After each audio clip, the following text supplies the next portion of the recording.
Thank you so much for taking the time to sit down and visit with me and share your absolutely incredible story. I think so much can be learned from adversity, and Lord knows you've had your fair share, right? And in trying to be a positive example. So, real brief, and you have hashed this out numerous times in different podcasts. And I highly recommend people go back and follow. But the thing that catapulted you into my awareness was the from going vegan to regenerative farmer, and that whole story. I think that's important to kind of lay a little bit of the context out of your journey. But I really want to get into this sovereignty movement, getting back to community and everything that you're working on. So if you don't care, give us that kind of that super brief overview of your foundational story and how we're going. Yeah, that's kind of a loaded question, isn't it? And then we'll get into a really deep conversation. I think that's going to be filled with solutions. For sure. I'm all about solutions. So I'm like most well known for being this vegan chef in Los Angeles. I had a large chain or a small chain, a regional chain, five restaurants in the Los Angeles area. Um, we were big restaurants with a bar and 5,000 square feet, doing $7 million per a store per a year. Um, and that does not mean we were making that restaurants make a very Sure, small margin, but that sure. that kind of sales volume, and we were wildly successful. And I loved what I was doing. I was passionate about it. I was raised vegetarian, almost vegan. My mom, I tell the story, my mom tried to make us cookies once with margarine when we were little kids, and she forgot about it with the pilot light in the oven, and got back to it days later, and it had turned to a sheet of plastic. And she was like, "Oh, no more margarine." So we were raised vegan, but with butter, and so that's why we were really vegetarian, raised vegetarian. But anyways, I was raised in that movement. My mother was really committed to whole foods, and so she worked at a bakery, and we were super poor. She would get the bakery all the grains like that were not that had bugs or whatever. She would freeze that in the freezer, and then we would sift out the bugs, and we would eat a lot of sourdough bread and pancakes and stuff like that because the economics were really hard for my parents, and we had a small homestead. And then my mother's twin sister, who also lived with us, worked at the local co-op. Not just like how everybody has to do shifts at the co-op, but like I was a manager, had a job at the co-op, so we got 25% off on all food at the co-op. So food was really important, and organic food was really important, and we had apple orchards and a huge vegetable garden and a root cellar and all of that. So I was raised in that, moved to Los Angeles, went to film school, started growing marijuana, decided to try to do something more legal. And as it became illegal, and I started a vegan ice cream shop. And that was a very narrow market, like this big. So I expanded Yeah. to a vegan restaurant and was crazy successful, and but felt very kind of apathetic. Like I did all the right things, brought my grocery store bags and used paper straws and got an oat milk latte when I went to Starbucks or whatever, but felt like we were all just going to burn up in on this planet, and had bought into the psyop that we don't belong here, or that we're the plague on the planet, that we are the problem. And I heard this Graham Sate TED Talk in 2013, and it just ding clicked in my head. And my brother came home so inspired about him. My brother started Kiss the Ground, which is a big nonprofit uh, Yeah. for regenerative agriculture. Um, and he just came home, and that's where he started Kiss the Ground too. Uh, totally inspired about Graham Sate, about what he was talking about, and it just made so much sense. And so that was the beginning of my journey. And he said something about food waste. Really, if people are really worried about gas in the environment, it would be methane, and it would be food waste. It would not be cows and their burps. And this stuck with me because I thought I was doing everything right at a vegan restaurant. But meanwhile, I'm throwing barrels and barrels of carrot tops and cabbage bottoms and cauliflower bottoms away every day. And I thought food waste. And so I really wanted to have a farm. I wanted to turn my organic matter into humus, into soil. I was just so inspired about that. And I would come out of the kitchen to every guest and say, "Oh my goodness," anybody that I thought had enough money, I'd say, "Could you know what you should do? You should buy a farm, and then I'm going to bring all my food waste." And they would look at me like with a blank stare. It would be like some celebrity. It would be the coach of the Clippers or whatever. And finally, I realized like not any person was going to get convinced to buy a farm so I could bring my food waste to it. And what's so crazy is back then, it was literally illegal if you were not the owner. I found out that if I was not the one removing the waste, you can remove your own waste and take it somewhere to be dumped.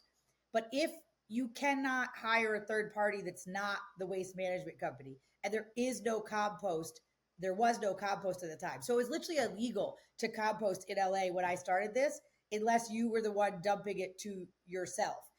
And then now it's illegal to not compost for restaurants in LA. So I was definitely ahead of my time on the composting. But anyways, so me and my husband set out to realize that we were the ones we were waiting for, and nobody in the restaurant that came in with their nice car was going to buy a farm for us to compost at. They were just going to drive a Tesla and feel like they had done their part. And it became wildly like in my face, like, how come we're focused on all the wrong solutions? And so I then set out to have a vegan farm, and nature quickly smacked me upside the head and showed me that that doesn't exist, and that life and death is all part of the cycle. Nature, we are part of the whole that is nature, and that we must stand in our place as the keystone species. And just by me saying I'm not going to have meat on my plate does not somehow magically make less death happen in the world. And it would be crazy to think that it did. And as I was up close with nature, most of the ideas that I had been indoctrinated into growing up in Ithaca, New York, and then Los Angeles, I realized were false. They were stories that only could be believed when you're living in four square walls in an apartment and not observing nature. And uh, I quickly realized that it was silly. The idea of a vegan farm was silly. The idea of veganic farming was silly. And that we had to partner with animals in order to regenerate the soil. And I didn't tell everybody right away because I was in selling my businesses were wildly successful and I was selling them. And I thought, well, let me just sell them to someone who's committed to veganism and that's important to them. And I'm going to move on to this regenerative journey. And then the pandemic hit and we never sold the restaurants. Two restaurants closed during the pandemic. I opened another restaurant during the pandemic, which then closed shortly after. And then I had two restaurants left last year and I was going to close them. And I just had this nagging feeling, if I just never try to do the regenerative thing, then it's totally inauthentic. And maybe the reason that my restaurants are not recovering from the pandemic is not all this outer stuff and not all the bureaucracy and all the shift of the culture, but maybe it's because I'm not being true to myself. And so on Earth Day, I made the announcement that I was going to change my restaurants from vegan to regenerative, and that veganism is not the path forward for humanity. That the end game, with everybody trying to force everybody to go vegan, the end game is just a massive amount of death, in honesty. And I'm not saying that anybody can't be vegan and feel healthy. Anybody can have whatever diet they want. But the idea that there is one diet for all is like there's one religion for all. Like I Right. choose Christ as my personal Lord and Savior, but I also honor other people's, that I don't believe there's not only one pathway to God. And so I don't believe there's one pathway to a healthy body, and there's not one diet for all of humanity. And I made that announcement and it went about how you'd expect it to go. You set the internet on fire is what happened. I did. Um, and we tried, and honestly, I cashed out a bunch of my retirement and did things to try to give us some runway, and it didn't work. The vegans were relentless. They kept getting our Yelp page to say permanently closed, our Google page to say permanently closed. And if, because all that is crowdsourced information, all you have to do is go to, if a bunch of people got mad at your grocery store, they could literally just all show up outside and write permanently and put, oh, there's need to make an edit to this, permanently closed, permanently closed, permanently closed. If 10 people did that in a day, Google will assume that that is true. Yeah. They don't assume that a bunch of vegans are colluding to destroy a restaurant. Oh my Um, gosh, Molly. and the Yelp, it was the same. And so all of that, and people don't do investigations. If they read that you're permanently closed on Yelp, they believe it. And you're out of their mind, and they no longer think to shop with you anymore, or in my case, dine with us anymore. Oh my goodness. All right, but So in there's gonna. January, we closed our last two stores in uh, California, and it's been economically very challenging. And um, it was so surreal and almost biblical. I mean, my husband is literally packing up the last 14 years of our life. I'm home with the children, and everything is burning. There's ash pouring down on him as he's packing up these restaurants. And it really felt so weird that we closed the day before those fires started, and just seeing burning at the city that we loved and were part of the community of for so long, since I was in college, just watching it burn all around us as we were taking our final flags out of the ground and saying we're done with California permanently. So where are y'all now We're in Texas. We have this in beautiful Texas? ranch called Sovereignty Ranch. You want to know the actual name of the LLC is Sowing Sovereignty Ranch and Farm. And so I love it. we don't, that the whole name is not on everything, but that's the real name of the LLC. And so, uh, yeah, Sowing Sovereignty. Well, And so that is the mission. And we have a restaurant on the farm. We have 40 beds of hospitality. We have an event space or a conference room. We're building a brewery right now. We're still raising money for the brewery. And we have a large farming operation. We have a small dairy. We have a beef program, a lamb, a goat, and a pork program, and then an egg, 350 egg laying chickens. I love it. I love it. And so on the name, so sowing prosperity and sowing sovereignty are not Sovereignty. different, right? They're the same. You can't Yes, have sir. one without the other, right? So like I absolutely love that. I got chills. So let's go back just a little bit. Do you think Yes. that part of what the disconnect with food and nature is because nobody experiences it anymore? Like an agriculture experience to most people is either going into a restaurant or going into a grocery store. Yes. There's a quote, a Wendell Berry quote that says, eating is an agricultural act. I think we've forgotten that. I'm working on a book right now, basically about how nature never lies, called Debunked by Nature.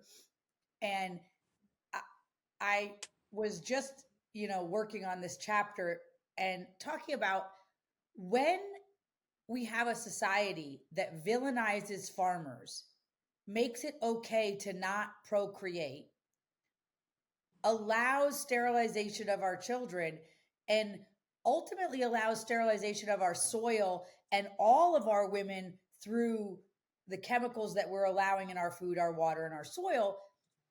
That's a society that doesn't actually want to keep going. If you are not committed to food and Yeah. reproduction, I mean, you're not committed to existing. And Yeah. so what would the psyop have to be to convince the smartest species on the planet that we don't belong here, that we are the plague, that we are the problem, and make it okay to poison us? It's okay. There's too many of us anyway. We shouldn't we shouldn't procreate. Like, that's crazy. It Nature is. is really clear. It's, is Yeah. there enough food? Is there enough water? Is there enough safety for me to reproduce? That Yep. is all they're concerned about. Nobody's worried about what color this sheep this morning, a black sheep had an all white goat sheep, and nobody's going to be like, well, how is that sheep going to be seen in the world? Is the world going to see that sheep as a white sheep or a black sheep? Because its mother is black, but she occurs as white. Like, that's not a conversation. Right. We are focused on conversations that are highly emotional and feel very real. But because of that, we're highly divided, and we have lost sight of, like, wow, they're poisoning all of us. All The of us. sperm count of a man has gone down by 50% in the last 40 years. We are going extinct, and somehow we're okay with it. And so that, like, level of psyop that we've been convinced of is crazy. And so I think it's not just we're disconnected from our food because we're disconnected from nature. I actually think it's so much bigger than that. I think that nature never lies to us. And in order for us to believe that you can choose what gender you were born into, or you can choose, you know, you can be a man but still have a child, or you can, all these things that we have, or that you can be a vegan and then nothing is ever going to die, or um, that, there's so many of these lies that we're told in society, or masculinity is toxic. Like, come up against nature and tell me that you don't want your a masculine man. Like, we had a flood across our ranch, like 18 inches of water in California coming across, 1,000-pound propane tank pulling on the thing, floating down the thing. And my husband is in the rain with the cat, trying to put the cat in place to then strap a rock to the propane tank, right? He's hitting my mulberry tree. And I'm like, babe, babe, babe, you're hitting my mulberry tree. And he's like, cállate, cabrona, which is basically like, shut up, boss, is my best English translation. Or strong woman. Cabrona is not even really a real word. Cabron is man, like a strong man, and then cabrona is like a joke, kind of like, strong Yeah. woman, like a, yeah, strong woman, I guess. And so it's like, shut up, strong woman, kind of version. And this girl that was working for me was like, toxic masculinity much? And I'm literally like, toxic masculinity? He's making sure that I can cook food for my children and have a bath for them later, and that the propane tank doesn't float down the street. Like, no, I'm being like, baby, the mulberry tree, and he's not finding that to be important in that moment. Um, and so that's not toxic masculinity, but these Yeah. ideas that, and so I always tell people, when they're explaining some construct that humanity has decided we need to believe nowadays, I always say, take it out to the middle of the woods and tell me if it holds water. Does it hold water out there? Because likely it doesn't. And No, if that's anything, really cool. you're never going to see goats. You'll see goats protecting each other, blah, blah, blah. But you're never seeing goats like, you know what? We should really give all of our forage to these cows on the next property. We should break the open and give them our forage. Like, literally, nope, never happens. It doesn't make sense for us to send money to Ukraine or Israel. So people get mad, like, oh, Ukraine is bad. Israel, we should send money there. No, shut up. No, it doesn't take it out to the middle of the woods. It does not make sense. That we got to have that shirt. Take it into the middle of the woods. I love that shirt.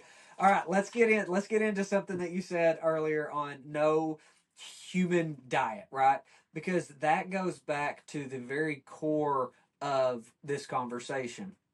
A diet should be local, seasonal, and natural. Take that to the middle of the woods, right? Like, if we're going to be eating, let's go out into the middle of the woods, wherever that is, whenever that is, what season it is, what's available, what are you going to have? I think that's perfect analogy.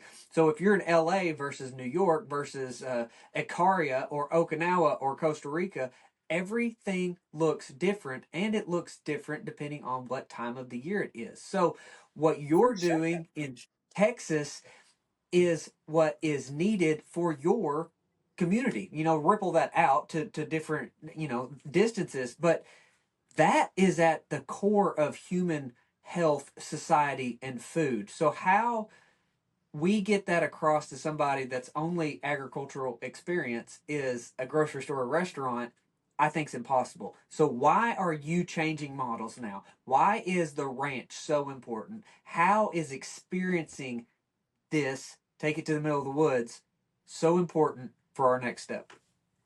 It's important for multiple reasons. So the first reason is it's important for the Texas community right here.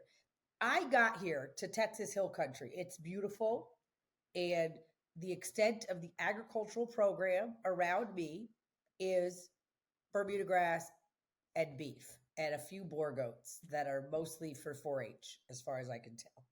But I went to the ag extension and I was like, hey, I got this 200 acres. I'm literally your girl. Like, I'm willing to try stuff out. What did they used to grow in this area? I'm looking on the internet and it says that this was the breadbasket of Texas, that because of the mild winters, many of the vegetables for all of Texas was grown in the hill country in this certain time period.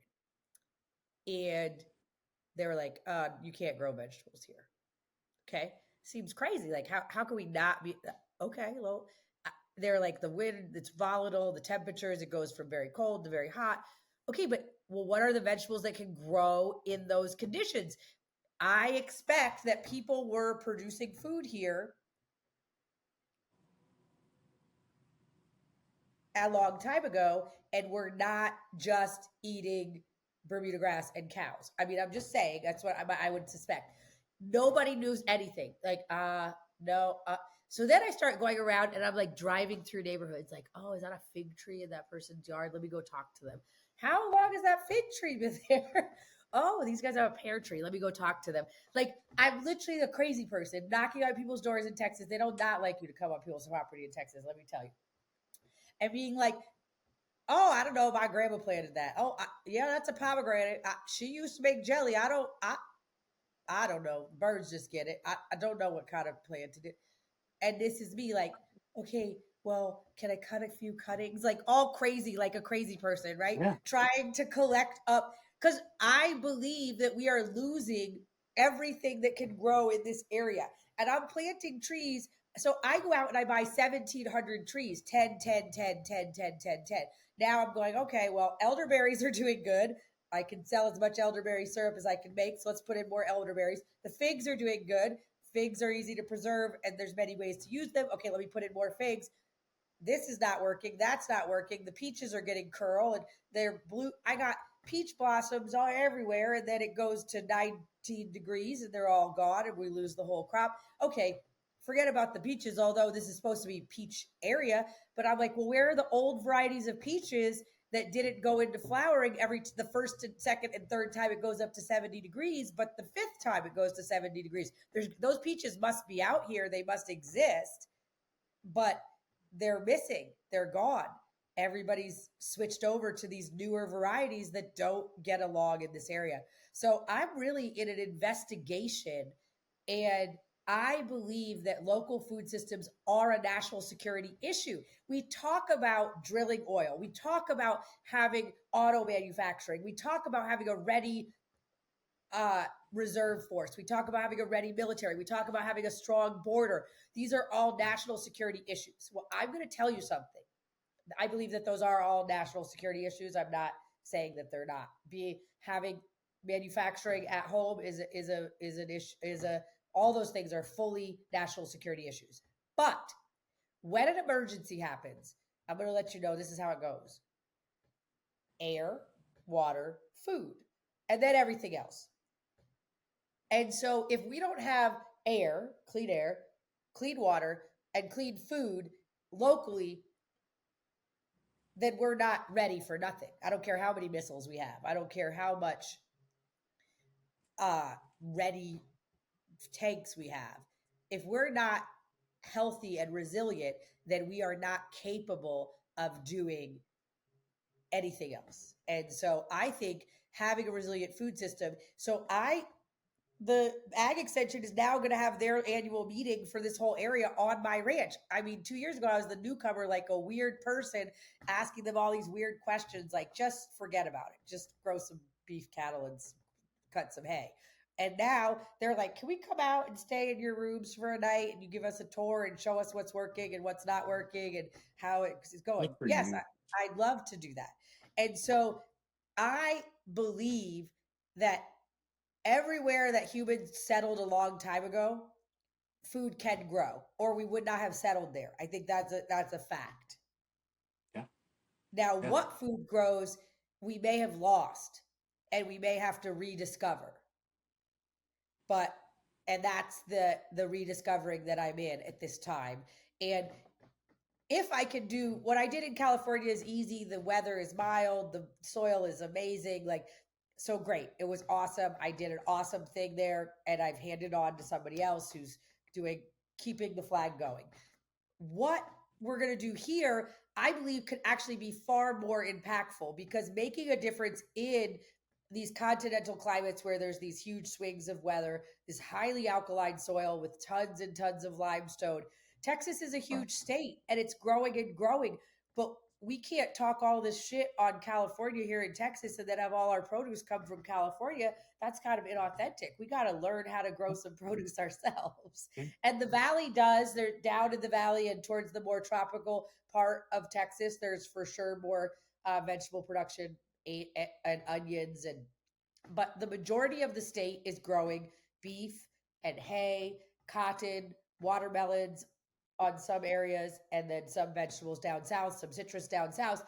But as a state, we're importing, and I've gotten asked a few different ways and gotten a few different responses, but somewhere around 80% of the food that's consumed in the grocery stores in Texas and in restaurants is imported from another place. That's And insane.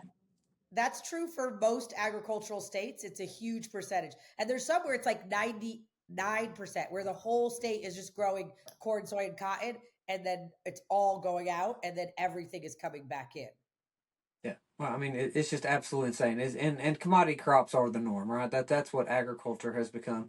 So, like, I'm beside y'all, right? I'm in Arkansas. The relatively close to you in the hill country are olive orchards. I mean, there's so much going on that can be done. So, how far are you away from Dallas? 4 hours. 4. Okay, so you're about I'm 8 hours between. from me. I'm north of San Antonio, and I'm south of Austin. So I'm kind of in the middle between those two. Okay. Uh, the aspect of all this that is getting really hard to say, and I have actually um, made some regenerative agriculture people mad in saying this, is like centralizing regenerative agriculture is not the solution, right? We got to have hubs. We have to, because and they don't understand what that means, because is regenerative agriculture better than conventional commercial broiler chickens, right? Like, of course it is, right? But when you're trying to do everything in, say, North Dakota or Texas or Alabama, whatever your Georgia, your hub is, and then feed the whole world, you're still missing the point of what we're talking about with prosperity and sovereignty. You're still dependent on this system that is going to have weaknesses. And food is a is an input, because it's broken down into protons and electrons. At the end of the day, that's what it is. So when you have this input from your local environment that you And you are send alive it far in, away, it, then you're it sending all creates the carbon. chaos. Yes, I talk Well, about this. you I've been talking about this forever because even when I had a vegan ice cream shop, we were using coconut, and people were upset that we were getting the frozen coconut in plastic shipped. And I said, but if I get the whole coconuts, all that carbon is leaving the island or the Philippines or wherever these coconuts, the Thailand. Why would we want all that carbon? Why do we want to pay to ship it all? And why do we want all that compost coming to this continent and going into the landfill instead of staying on the farm where it belongs? yeah, yeah.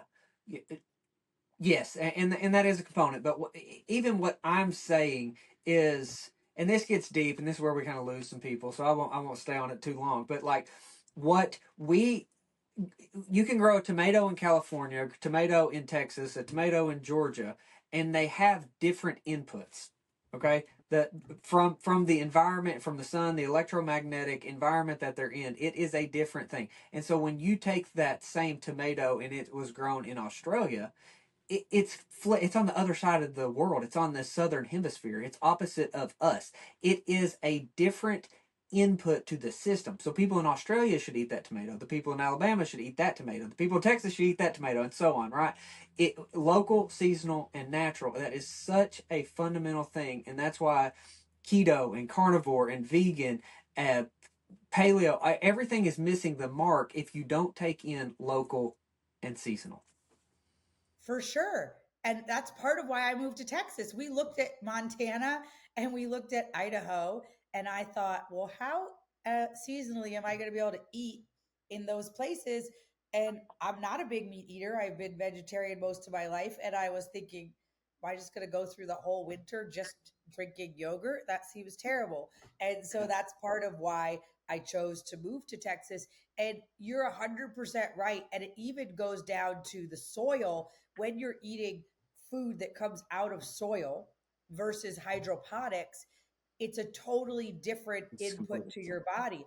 And whereas a tomato grown in soil, the nitrates have been broken down through the microbiology in the soil, and it becomes a cancer fighting, beautiful food for your body. And when it's just uptaking straight nitrates with no microbiology straight into the root system, that is arguably could be cancer causing because it's just got straight nitrates in that tomato. Soil is so impactful into how healthy the food is. And we're not just looking for nutrients, macro and micro, but also microbiology. So when you come to my farm and you buy a CSA box, I've not washed, I've rinsed everything off in water, but there's not been any sterilization. There's not been any dipping in bleach or high pressure, whatever. So that microbiology is up to you how much you want to intake. You want to dip your potatoes in bleach, that's up to you, but I'm not going to do that for you and force that upon you. So you are going to have access to the microbiology available in the soil in your local environment here in Texas. It's big. It's big, and that's who you should be feeding. You should be feeding your community, and y'all have a lot of people, and that's not like just your zip code, right? That's your region, your geographic area. So, when you talk regenerative, one of the huge things in my mind about that is like that is adding the animal impact, and it's also removing a lot of those inputs, say glyphosate, that which is wreaking havoc. We That don't should need be it. 100% illegal and gone, right? Like that should not even be exist on the world at this point. And And so that's one of my that arguments with Alan. That's one of my arguments with Gabe. Like I think that the regenerative community is a little too lenient on the chemical inputs at this moment in time. they are,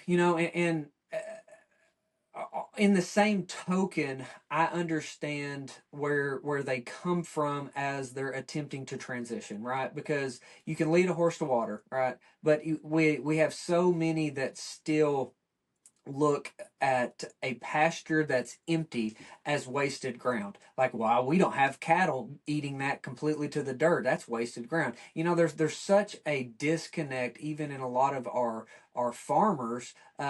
Based, after World War II, they changed agriculture completely. Right, like all it's just dominate, control, make this how we want it done. And we've just lost that natural touch to it as well. So give us the rundown of what we would experience. What am I going to experience when I come to the farm? Well, would you be coming to stay or having a retreat or coming for lunch? You'd have to tell me what, but I love it. um, Love it.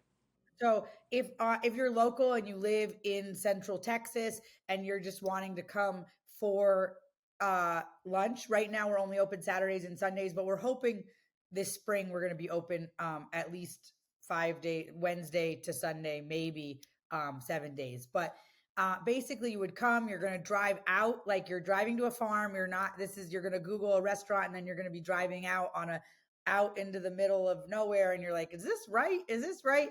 Yep, it's right. You're going to take a dirt road. You're going to follow the sides of the restaurant. You're going to park. There's going to be a parking area. There's going to be Wendell Berry quote that we just said, eating is an agricultural act. And then there's a Franklin Roosevelt expression that says a country that destroys its own soils destroys itself. And you're going to see that. You're going to walk into this beautiful barn, and inside it looks just like a restaurant, full bar, full everything like a restaurant you would see in any city. And you'll sit down, you'll order, and then you can go on a farm tour. We have a like an outdoor kind of safari mobile with me, and I on Saturday afternoons we do farm tours, and you could walk through the greenhouses, go see some pigs, go see some cows, go see whatever new baby animals are on the farm. And if it's summertime, you can go swimming in the pond, paddle boarding, and kayaks are like 20 bucks to rent for the hour, and you could do that.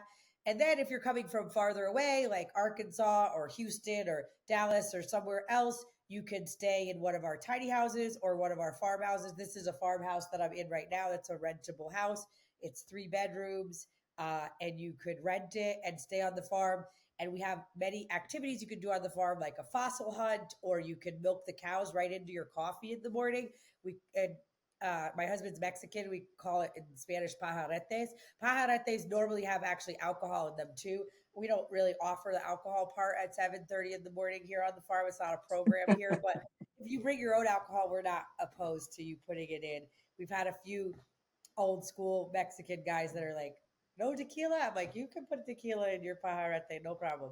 But and then you can stay on the farm. You have access to walk around I wherever, love it. I love it. and So so that's what it's do like here. I want to go into the milk then. So is like has raw dairy been something that you have had to have pushback with? Because we're currently in a massive controversy here in Arkansas with raw dairy, and I'm kind of at the center of that with the awareness and fighting it. But how is that received within your farm and your community? So we have a herd share right now. We're going through the process with the state to be able to legally sell raw milk. It's interesting. Texas is in some ways a free state, just like Arkansas in some ways is a free state, but they're not that free when it comes to raw milk. My dad is in Idaho, and it's perfectly legal to sell raw milk with just a business license, and that's all that you need. And you can sell raw milk, and you can sell it at the farmers market, you can sell it at the stores, you can sell it anywhere. Here in Texas, you must have permitting. You have to have very specific setup, and you can only sell raw milk or hard cheese, and no yogurt, no cream, no butter. And so we'll keep our herd share intact for people that are interested in owning part of the herd and having a more diverse uh, selection. And we're in the process of building the dairy to their specifications to have the city permits. I mean, the not the city permits, but the state permits. And it's interesting in Texas, in some ways, it's more strict than California.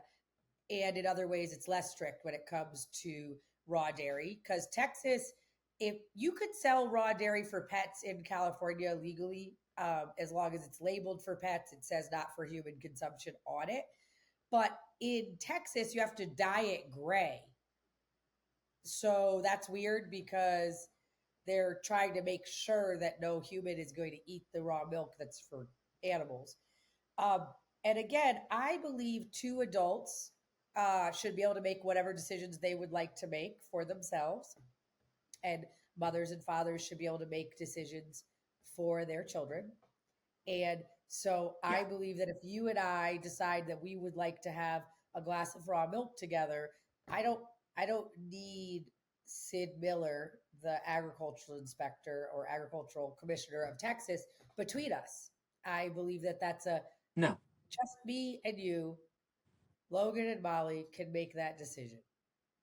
Um, but that Yeah, I is think that's big. kind of Joel's whole platform thing that he's been talking about. Everything I want to do is illegal, and just the sovereignty. That's what I was really meaning with that sovereignty and prosperity. You can't have one without the other. It's the same thing. So if we can't decide to what we can or can't eat, or what we can or can't produce, it's just like Arkansas has this nonsense law that you can only produce 500 gallons a month. Like, what does that have to do with anything other than corporate interest in controlling a small farmer, right? Like, it's not about public safety. Not so much of this is simply about control, and it just But are you allowed to infuriates sell me it as in we. the Are you allowed to sell it in the No, grocery stores there? Can you no. sell raw milk in your store there? No, that was the whole thing. Like, we were selling it for pet consumption, and somebody turned us into the health department, and they came in, and then I made a post, and it blew up, and had been fighting it. But we did just get some legislation changed to where a farmer can now deliver. How it was for raw milk, you have to go directly to the farm and buy it. That is okay, but they can only produce 500 gallons.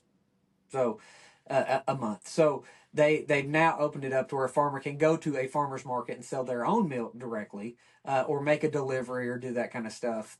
So at least it's a step. But like the sovereignty and the freedom is a big deal, and the fact that people just go along with losing our liberty is mind blowing.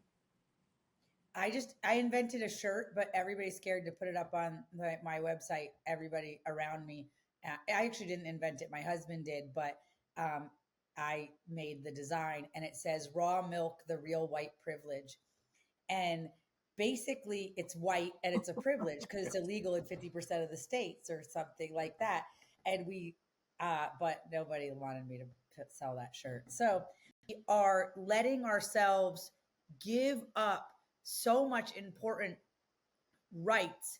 And I feel like it is our job to fight for our children to that Yes. preserve rights. And my employees that in Yes. California that were so mad at me that called OSHA and the health department on me because I wasn't vaccinated, they don't realize I was actually fighting for them. They don't know it because Yep. I was what I believed at that moment was against what they believe. But I am against our liberties being taken away in any way, shape, or form. And now you see all of these liberals screaming about Trump and Musk, and I think they're misguided in what they're screaming about. And I think mostly, okay, great. I'm glad that we're clearing out all this waste, but what are we in what kind of AI and surveillance is going to be put in the realm of efficiency that again we're giving up our liberties for something that the populace at any given time thinks is the right thing to do. And Right. I don't think that liberals are the only ones taking away our rights in the view of safety or efficiency or whatever these different reasons are. And I mean, I went to the doctor the other day to get blood drawn, and I had to scan both sides of my driver's license to get inside of the facility. And I'm thinking to myself, like, that's crazy. Now they have my blood attached to my driver's license back at that's some crazy, like, I'm giving up my own bodily autonomy, sovereignty, my biometrics just to get blood drawn to check something out. That seems crazy. I'm We're with you. giving away, we're I giving it am with all you. up. So the other thing we've Do got you going know? in Arkansas right now, you brought up the vax, which it wasn't a vax. So Yeah, not a that's a vaccine. big topic. Is ivermectin, because if I and I gotta be careful on how I word this because I'll get all kinds of trouble by YouTube all the time. But the the mRNA technology, let's just call it that. So I have much better terms that I feel stronger about. But it contains SV40, okay? And this is an oncovirus. This is a virus that causes cancer. And the only thing that I have found with some pretty uh, strong support for that helps with it is ivermectin. Okay, so we currently have an ivermectin over the counter bill that has been filed. So we're trying to fight that. Mary Tally Bowen has been working on that for Texas. So hopefully Texas gets there too. She's phenomenal. If you don't know her, I would follow her at least on X.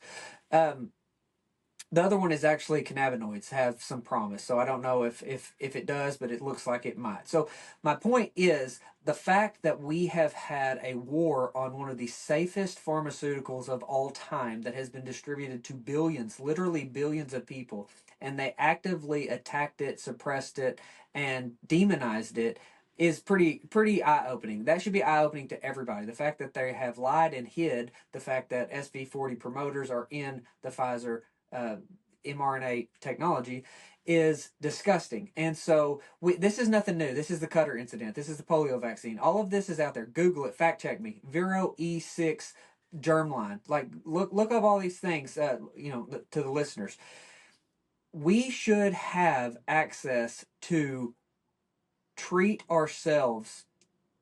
We should. We should not have a gatekeeper on every aspect of life. That is not what our founding fathers laid out in the Constitution. They would be disgusted for where we are right now. For sure. And here's the thing about the whole pharmaceutical thing and what we do not need permission to be healthy. We do not need permission to do anything. And this idea that they wanted to force all of us to take an mRNA experimental technology that was rolled out very quickly, and had nefarious agenda attached to it, I believe, and not really what we were told, is crazy. And then Fact. they suppressed anything that did work, which is also crazy. But then for even ivermectin or um, they're both pharmaceuticals, right? And so those are both like it's this one or that one.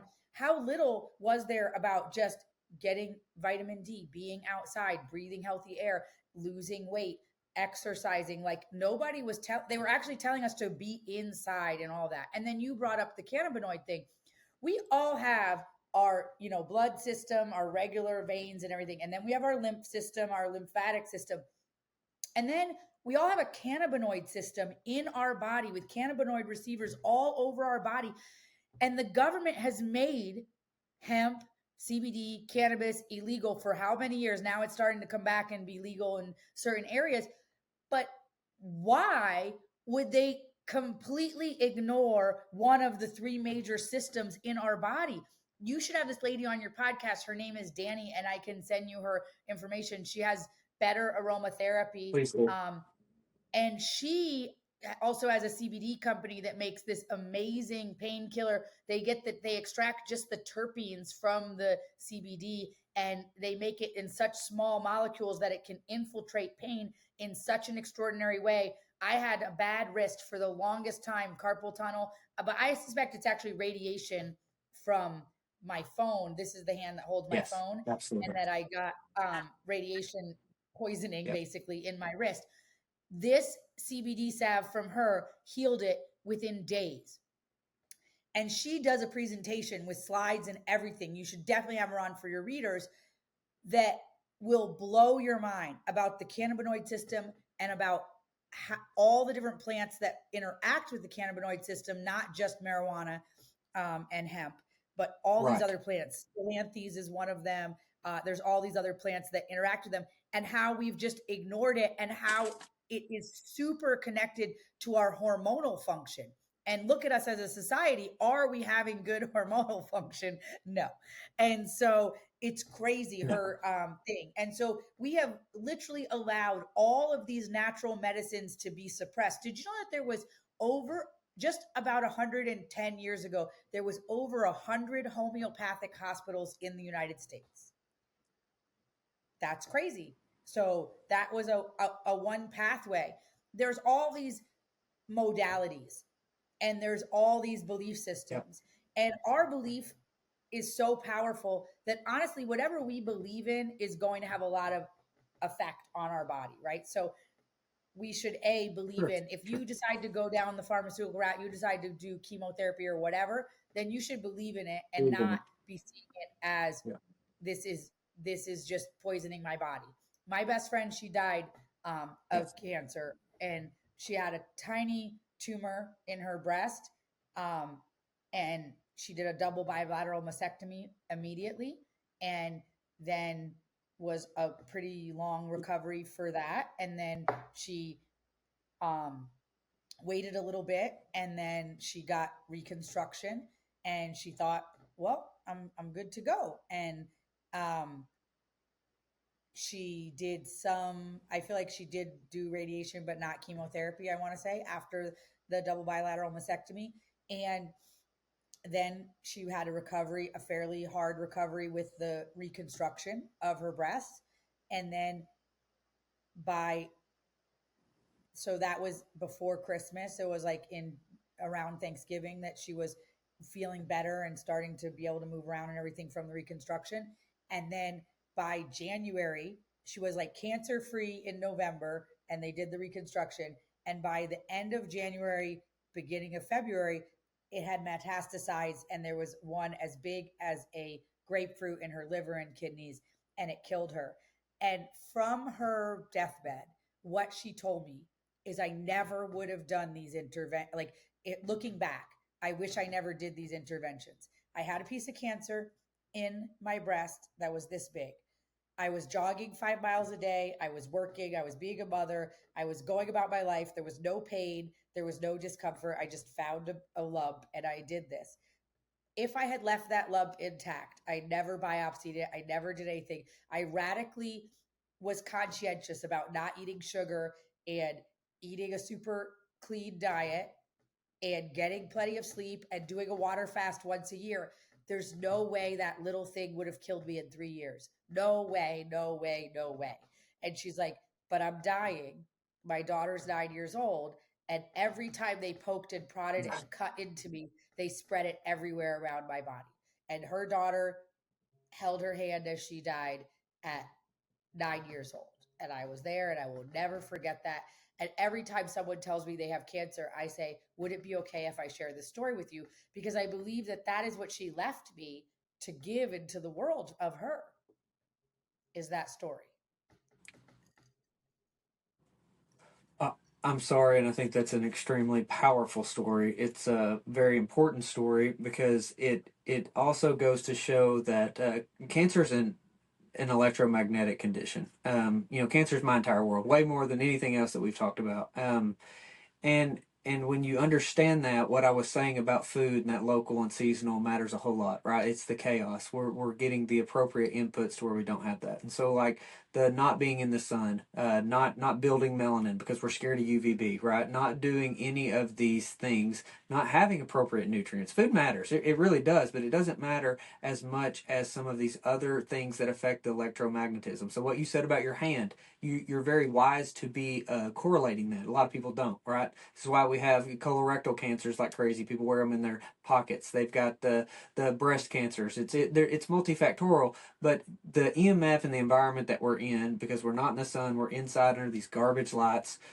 matter a whole lot. We got to get back to the basics. I think you're spot on. What you're doing has got to catch on, and I, you know, the endocannabinoid system deserves a podcast of itself, right? And so when I go back to the SV40, this oncovirus, we all have it. We've just been exposed to it a little bit different. And with the mRNA technology, we have just rammed a very high degree in people, and that's why turbo cancers are a thing, and why we're having to deal with that. But Kevin McKiernan's the one that figured this out, and he is in the cannabis industry. He's a molecular biologist, a brilliant, brilliant man, and I think that we're going to have some things. We're going to try at least make sure we can help people.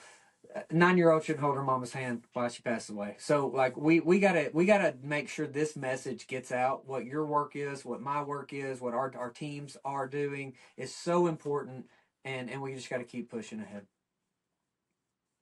Yeah, I would love to continue to spread your message, and I will always continue to spread my message. But the local food systems and what you're doing, creating a hub, because the thing is that humans are self-centered.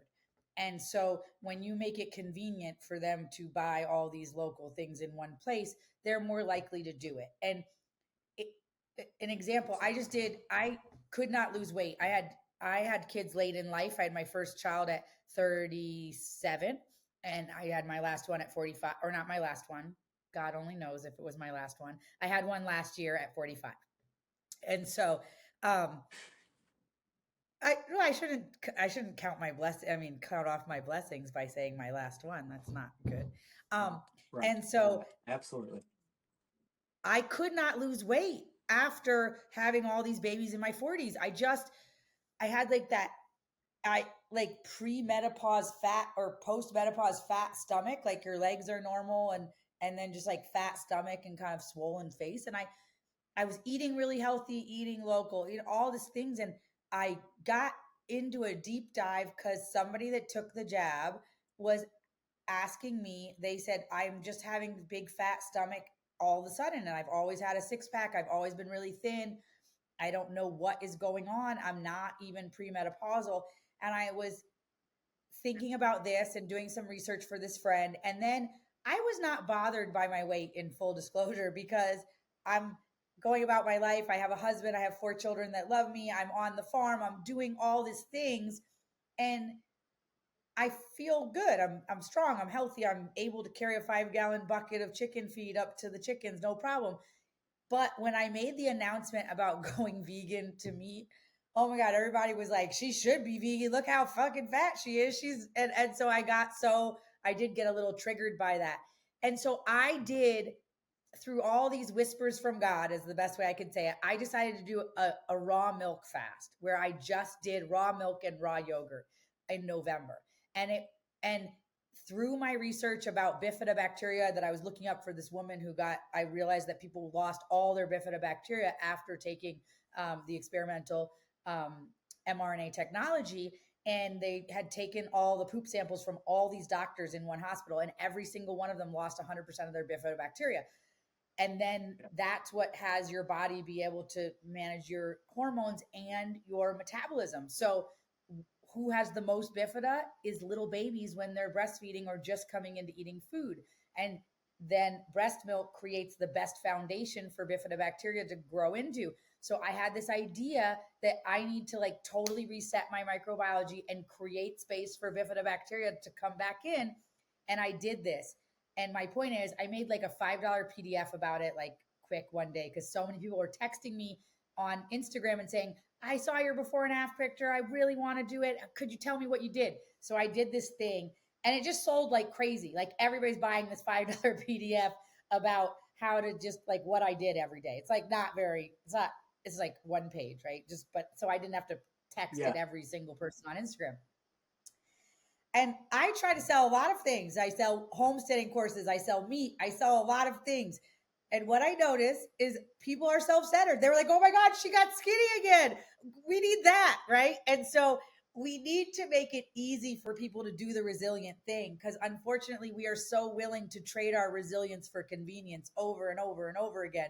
And so, what you're doing is really fundamentally important work because you're saying, I'm going to make it more convenient for you to come and get these things. I'm going to collate them, I'm going to bring them together. And I just want to say that that is so important because humans are addicted to convenience. And so thank you for the work that you're doing. And you can't even know the ripple effect of like the health impacts that you are in the world, but it's huge. And I just want to say like thank you for being committed to that. And it's not easy to be an entrepreneur. It's not easy to be an entrepreneur in the food space. It's definitely not easy to be an entrepreneur in the retail food space. And it takes something to say on those days where it's hard and you're not making money to say, I'm doing this for a bigger and greater purpose. This is what God's led me to do. And I'm going to keep being in my purpose. So thank you for you in the world being in your purpose and all the people that live nearby you that get to be blessed by the work that you're doing. It's huge and people don't understand, but it is huge what you're doing, and it is what every community needs. Thank you. Thank you. And thank you for everything that you're doing. You've definitely made waves and you're putting in the work and overcoming that adversity. And I love it. I have thoroughly enjoyed the conversation. It's just kind of a boost of energy to know that you're not alone sometimes too, right? Like we all have our different paths or different roads, but we're all going towards that same direction and we have good things coming. So Mollie, thank you. Thank you for taking the time and